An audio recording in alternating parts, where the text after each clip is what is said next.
चला आज एकदम छान अगदी वेगळीच भाजी आपण आज बनवणार आहोत. तर रेसिपीला सुरुवात करूया. आता इथे मी वांगे घेतलेले आहे 5 अगदी जास्तीत जास्त 3 जणांसाठी ही भाजी होणार आहे आणि इथे थोडी वाल घेतलेली आहे. तर तुम्ही समजू शकता आज आपल्याला बनवायचे आहे वांग्यामध्ये वाल घालायचे आहे, म्हणजे वांगे आणि वालची भाजी ही एकत्र शिजवायची आहे आपल्याला. एकदम सुंदर आणि एकदम छान अशी चविष्ट भाजी तयार होते. एकदा या पद्धतीने नक्की करून बघा. आता इथे जी मी थोडीशी वाल घेतलेली आहे अगदी मुठभर आणि ती स्वच्छ धुवून घेतलेली आहे. आता इथे जे वांगे आहे त्याचे देठ आपल्याला काढून घ्यायचे आहे आणि काटे पण काढून घ्यायचे आहे. आता इथे मी हिरवे वांगे घेतलेले आहे, तुम्ही तुमच्या आवडीने कोणतेही वांगी घेतले तरी चालतील.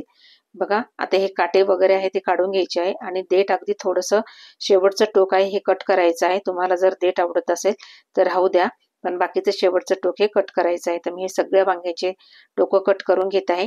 एका पातेल्यात पाणी घेतलेलं आहे, म्हणजे आपल्याला वांगे कट करून लगेच त्यामध्ये टाकायला, म्हणजे आपले हे वांगे जे आहे हे काळे पडत नाही.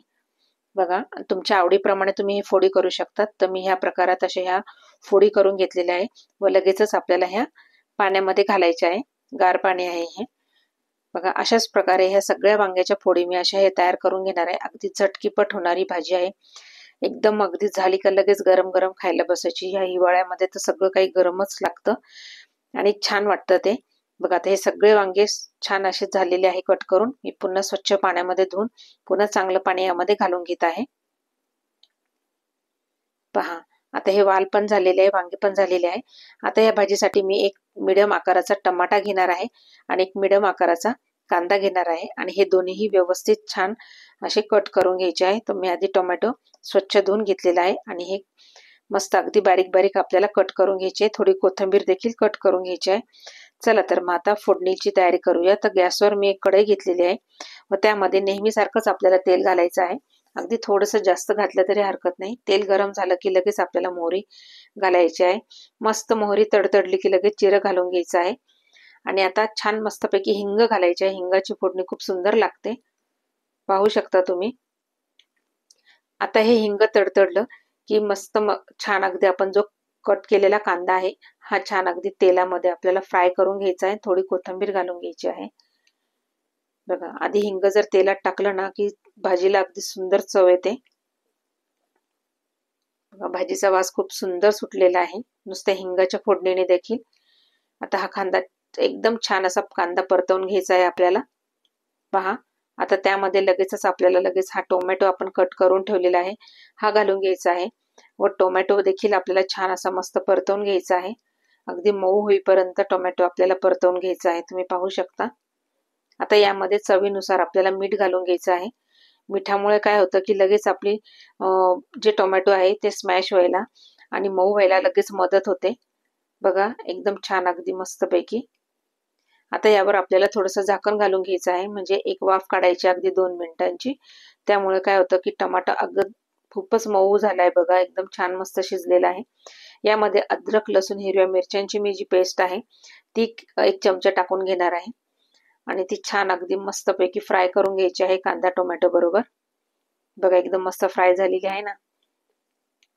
आता यामध्ये काही बेसिक मसाले टाकायचे आहे, जसं 1 चमचा मी हळद घातलेली आहे, 1 चमचा मी गरम मसाला घातलेला आहे घरचा, तुम्ही गोडा मसालाही टाकू शकतात. तिखटपणानुसार तिखट घालायचे आहे, कारण मी हिरव्या मिरच्यांची थोडी पेस्ट पण घातलेली आहे.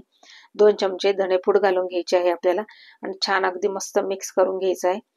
त्यानंतर आपल्याला हे पावडरी मसाले जळू नयेत म्हणून आपल्याला अगदी थोडंसं पाणी घालून घ्यायचं आहे आणि आता हे छान व्यवस्थित मिक्स करून आपल्याला घ्यायचं आहे. बघा आता हे छान असं मिक्स करून घेतलेलं आहे.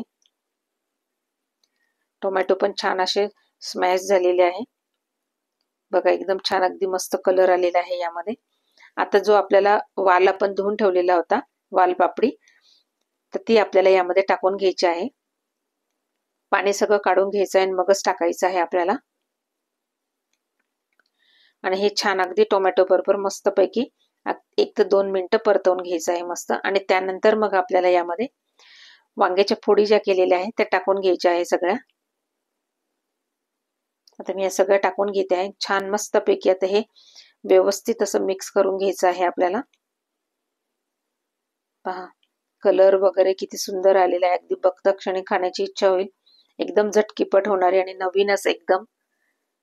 नुसतेच वाल करण्यापेक्षा किंवा नुसतेच वांगे करण्यापेक्षा जर वांगे जर तुम्ही करून पाहिले खाल्ले ना, तुम्ही सारखी सारखी हीच भाजी कराल. आता याला 5-1 मिनिटाची वाफ द्यायची आहे. बघा एकदम छान असं तेल पण सुटलेलं आहे भाजीला आपल्या. यामध्ये मी अजून पाणी घातलेलं नाहीये, फक्त मसाले शिजण्यासाठीच पाणी घातलं होतं. वांगी टाकल्यानंतर पाणी घातलेलं नाहीये. आता त्यामध्ये थोडंसं पाणी घालायचं आहे, कारण वाल तर लगेच शिजतो, पण वांग्यांची देठ आहे ते थोडासा वेळ लागतो शिजायला, म्हणून अगदी थोडंसं पाणी घालायचं.